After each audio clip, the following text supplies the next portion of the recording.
I know you can't see my husband right now, but he's kind of all wrapped up like Baby Yoda. Got the ears and everything. No, but that would be really cute if you did. It would. Welcome to Drawing Conclusions. I'm Jessica. I'm Josh. And today we are discussing Chapter 4 of The Mandalorian. This episode title, The Sanctuary. No, not The Sanctuary, just Sanctuary. The Sanctuary. No. Just Sorry. Sanctuary. Does not have an article in front of it. Just Sanctuary. Killing me. I like to correct Josh. It's my favorite pastime. All right, Josh, what did you think? Present time. Josh, what did you think of this episode? You know, I enjoyed this one a lot too. Just like the other ones, I've not been disappointed thus far in these shows. I think, some are stronger than others, but they've all been good.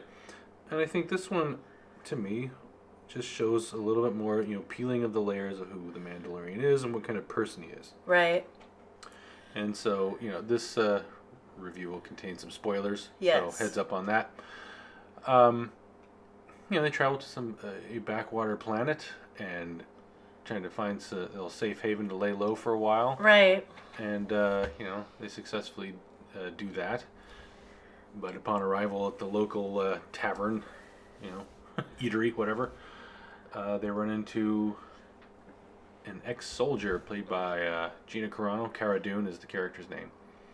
And so you get to, in her backstory, which I also thought was interesting, she's a rebel shock trooper, fought for the Rebel Alliance back in the day. Right. And, kind of got tired of all the stuff that happened after the whole, mopping up of their forces and dealing with the remnants. Right. And just kind of wound up hiding out somewhere else. And so, yeah, lots of cool things. Anyway, what did you think? I thought it was good. I love the interaction and the relationship that continues to develop between this Baby Yoda character, which, still doesn't have a name, and the Mandalorian. I think that, obviously everybody thinks that Baby Yoda is really cute just to look at him, but then, they're really making his behavior very cute on the show as well. Yeah, the animators are doing a great job. Is he animated? I think he's a puppet, but the way that they're controlling him, I think there's some digital effects for it here and there, but overall I think it is a puppet. Anyway, but, I love that. I just, him messing with all the buttons on the ship and him refusing to stay put when they get on the planet and following after him and stuff. Right. And even though, to me, it was totally obvious that he was going to be there, I still got a chuckle out of it when the door opened and, you see... the ramp comes down and he's you see Baby Yoda right there by the Mandalorian. I thought this was an interesting story. It was the first time where we saw the Mandalorian do something for a group of people, that was really positive. So besides Baby Yoda, right, who he saved, but... it's not work-related. Right, you continue to... right, he kind of happened to the situation. He could have just taken off. Yeah. Right? On. And he did kind of do it for a partially selfish reason, try to find some place to lay low where, he thought, well, if I can clean these raiders out, then I can stay. But this episode starts out with a raid on a small village. By some dog-looking creatures. Yeah, the Clatoonians is what they're called. Oh, have we seen them before in Star Wars? Yeah, they appear. They're actually part of Jabba's crew in Return of the Jedi, I believe. Oh, okay. So that's, if you have a familiar, thought in the back of your head, that's where you're seeing them from. All right. So anyway, the episode kind of in parts of it has kind of almost like a Seven Samurai, Magnificent Seven kind of vibe to it. Mm-hmm. And so I thought that was pretty cool. It's something that's happened in Star Wars stories before. The Clone Wars in particular had something like that happen. So... yeah, I don't know. I thought it was really... I thought it was good. Again, it didn't progress the story very far, except at the end to know that people were still coming after the Baby Yoda, right? And that bounty hunters are going to keep coming for him, so they, couldn't stay on the planet. Right. But it's more of a character development episode. Yep. You learn... the Mandalorian is not a Mandalorian, right? I mean, I guess we already knew that, really, but it confirms that he was taken in by Mandalorians as a child. Adopted their ways. And for those of us who aren't as familiar with the mythos of it, explaining a bit more about why he doesn't remove his mask and how long he's had it on and kind of his commitment to the Mandalorians and where it comes from, what it's founded and based in. Basically, it was just that they took him in after he was... Yeah, after his family was killed, gave him... planet was bombarded. Right. Gave him a purpose, gave him something... so a family, a community after he'd lost everything. So you can kind of understand, like his reluctance to take off the mask, right? Because it means he can't be a part of that anymore. He would lose. Yeah, he's got his loyalties. Right. And so. Yeah, so I thought that was good. I thought, the ATST, I guess I've never seen them at night before. Why was it all red? Glowy red inside. Is that normal? Well, you have to. This was not an Imperial-owned piece of equipment. Right. And so the red could have been for like an infrared kind of thing, night vision sort of deal, but it was also, it could have been customized by a gang of thugs. Right. Because I don't know if you noticed the paint job it had on it as well. No, not really. They had the face of it painted up with some like gnarly stripes and stuff like that. It's kind of cool. Yeah. Looked a little more savage than your standard like Imperial like matte gray. Right. So,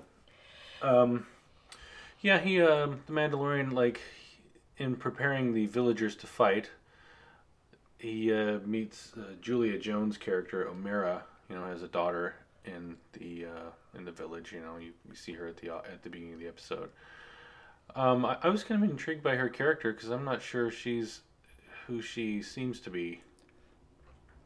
They ask, like, all right, which of you guys can shoot? And she's the one who raises her hand.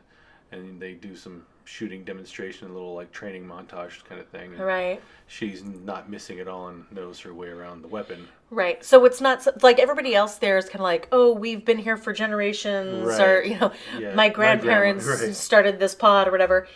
And you don't get the sense that she's been there for generations because how would she know how to use these weapons and why would she be such a good shot? They don't have any weapons in the village. No. So the fact that she knows how to fight. I mean, I wonder if we'll see her again, if we'll come back to her. It's a bit intriguing. Well, yeah, right. And I think probably you would. Just, Julia Jones is a fairly known actress, and I think they wouldn't use her more than a one-off. Well, I don't know. I mean, she's not that well known. Yeah, she's been in stuff. We just know her from, of course, the Twilight movies. Right. And a couple of episodes of Longmire. Correct. Anyway, but I'm just saying, like, she was like during the fight, she was like the rallying cry and steadying forces to the villagers, and that's just like, I don't think we've seen the last of her. I mean, personally, I feel that way, and I think there's more to her, right? Because she seems to kind of understand at least a little bit of the Mandalorian. Yeah. And their background. Well, it's interesting because obviously there's a bit of this romantic element in this episode. Sure. Where they have feelings for each other, and he has to ignore that part of himself, because he knows that he doesn't belong in that village. People want to be safe there. He's lived the kind of life that it's hard to retire from. And especially with what he did recently with saving, killed a bunch of taking off with and a bunch of other bounty the bounty, hunters. taking off with the Baby Yoda bounty is like he knows people are on his tail. So right, and he got paid handsomely for that. So yeah, I mean, how often can you wear your payment? Yeah. Anyway, so I thought it was a good episode. Yeah, it just didn't. Again, in terms of plot, it didn't really advance the plot very much as far as you can tell, but character development wise, it was really good, and relationship development, I think, between Baby Yoda and the Mandalorian, and introduced a couple of characters that potentially we might see again in the future in other episodes. Yeah, I mean, I think Gina Carano's Cara Dune will definitely be back in latter episodes. You know what I liked about her is that she had a physique where I actually believed that she could, somebody. fight. Yeah. Look, it is way too often that the case that women who are very, very small. And no offense, like, congratulations on being a very small woman. There's nothing wrong with that. You're right. Mm-hmm. People come in all different shapes and sizes. It's not a knock on them. But if someone did knock on them, they would fall down. So the idea that someone that slight and that tiny, is beating up big, huge guys without some kind of supernatural ability and power is one of those things that really always bugs me in shows. Yeah. And so I'm glad they cast an actress who actually, I was like, okay, it's not unbelievable to me that she could beat somebody up. Well, right. For those who don't know, Gina Carano is a real-life Muay Thai fighter and MMA fighter, and actually has a decent record at both. I didn't know that. Yeah. So that makes sense. See? Yeah. So that's the right way to go. Like, find somebody like that who can act. Right. And then it's believable. Otherwise, you're just like, why is this woman who weighs 100 pounds beating up this 180-pound man? That makes no sense. Anyway. Yeah. I just appreciated that. I mean, she's... Yeah. I agree. I thought that was more believable. An ex-soldier would actually look like an ex-soldier. Right. Instead of like, I'm a runway model. Which I think is nonsense. But I liked a lot of the cinematography in this episode. I thought they had some really wonderful shots. Right. I mean, kudos to Bryce Dallas Howard, who directed this one. I thought the performances were strong, yet again. And, the visuals throughout this series thus far have been really cool. Yeah. They've had some really nice design elements and cool action set pieces. And this one, I think, didn't disappoint in that area. And yeah, I do agree, like, there wasn't, like, the big overarching story stuff that we got, like, say, in the first episode and third episode. This was a little bit more like the second one. Right. And that it was just more about character, which, for a TV series, you think you have to have some of those. Oh, yeah, no. Sure. Because if you don't, then you lose focus, or, you lose kind of the characters in the plot, and it just becomes... muddled that way. Well, and it's realistic, right? I mean, Yeah. like, they're on a journey. So part of their journey are these, like, side journeys where maybe, little side questing. Yeah, and I think it's totally appropriate. I think it's good. We want character development, of course. We want to keep learning more about these characters, and we want to see them grow and change. And I do think that as the Mandalorian is having these experiences in these different episodes, that he is changing. I feel like he's reconnecting with parts of himself that he lost when he was a little boy, and his family was killed, and he was taken in by the Mandalorians. That's a harsh way of life, and you have to commit to a very certain kind of code, and and he's a bounty hunter. I mean, so I think that he's done a lot of things that have hardened him. For sure. Right? And then because like he was all set to leave Baby Yoda on this planet with the villagers, because his life was no life for a child. Right. But then Bounty Hunter made a try for Baby Yoda, and he's right. like, well, got to rethink that. He's got to stay with me. So I think it's interesting. I think he started out as a much more kind of hardened, gray character. Right? And as the episodes progress, you see more and more of this lightness of him coming out, right? Like this humanity, this moral code, more about, like, again, I think parts of himself that he's suppressed or lost because of the life that he's had to live. Well, certainly hidden away. Right. Yeah. So I think to me, it's a really interesting journey, and that we're watching him go on, and I'm looking forward to see what happens next. Yep, same here. All right, Josh, tell us a little bit about this drawing that you did for Chapter 4. For the Chapter 4, I wanted to showcase his spaceship, the Razor Crest. And, for those of you Star Wars fans out there, starships are just as important as some of the characters in the show. I mean, the Millennium Falcon, come on, it's iconic. Darth Vader's TIE Fighter, Luke's X-Wing. I mean, these are just, like, cool things that, like, the mere mention of the name, you just get the mental images and all that stuff. And so I think they're trying to do that with this ship, and I think it's a pretty cool-looking spaceship. And so I wanted to put one of those in there, just a nod to, like, some of the other cool things about Star Wars, which are the technology. Yep. So. Well, it turned out really nice. Thank you. All right, Josh, what should they do now? Well, if you've not done so already, hit that notification bell as well as subscribe.